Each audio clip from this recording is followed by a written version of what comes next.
നമസ്കാരം. Raf talk ഫുട്ബോളിലേക്ക് അവർക്കും സ്വന്തം. ജർമ്മനി പൊട്ടി പുറത്തായി. വേൾഡ് കപ്പിൽ ഇനി ജർമ്മൻ പടയില്ല.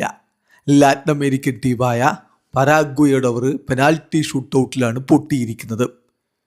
ഈ വേൾഡ് കപ്പിലെ കളിച്ച കളികളിൽ ലാറ്റിൻ അമേരിക്കൻ ടീമുകളോട് 2 വട്ടം പൊട്ടുന്നു. ഇക്കഡോറിനോട് പൊട്ടി, 2-1 പൊട്ടി. അത് തന്നെ ഒരു സൂചനയായിരുന്നു. അതിനെ തുടർന്ന് റൗണ്ട് ഓഫ് 32 എത്തുമ്പോൾ കളി 1-1 സമനില. തുടർന്ന് എക്സ്ട്രാ ടൈം, അതും കഴിഞ്ഞ് ഷൂട്ടൗട്ടിൽ 3-4 ജർമ്മനി പൊട്ടി പുറത്തായി. മത്സരത്തിൽ ജർമ്മനിയുടെ മുന്നേറ്റങ്ങൾ നയിച്ചുകൊണ്ട് ആദ്യ 11 കായ് ഹാവേർട്സും ഫ്ലോറിൻ വേർട്സും യുണ്ടാവും സനയും ഒക്കെ ഒരുമിച്ച് അണിനിരുന്നു. മറുഭാഗത്ത് ആവലോസും അതുപോലെ എൻസിസോയും ഗലാർസയും ക്യുബാസും ഒക്കെ ചേർന്നുകൊണ്ടാണ്, ആൽബറോണും ഒക്കെ ചേർന്നുകൊണ്ടാണ് പരാഗ്വയുടെ മുന്നേറ്റങ്ങൾ നയിച്ചത്.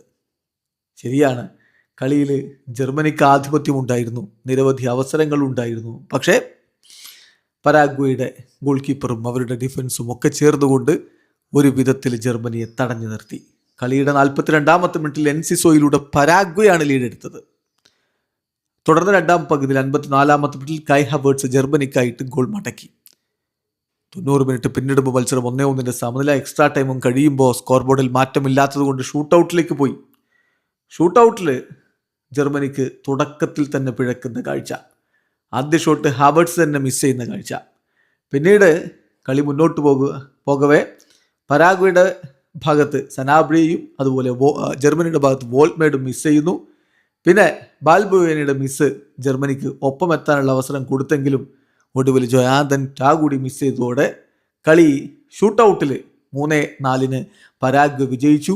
ജർമ്മനി കെട്ടുകെട്ടി നാട്ടിലേക്ക് മടങ്ങി. വീഡിയോ അവസാനിക്കുന്ന ഫുട്ബോൾ ലോകത്തെ കൂടുതൽ വിശേഷങ്ങളുമായി റാഫ് ടോക്സിൽ എത്താം.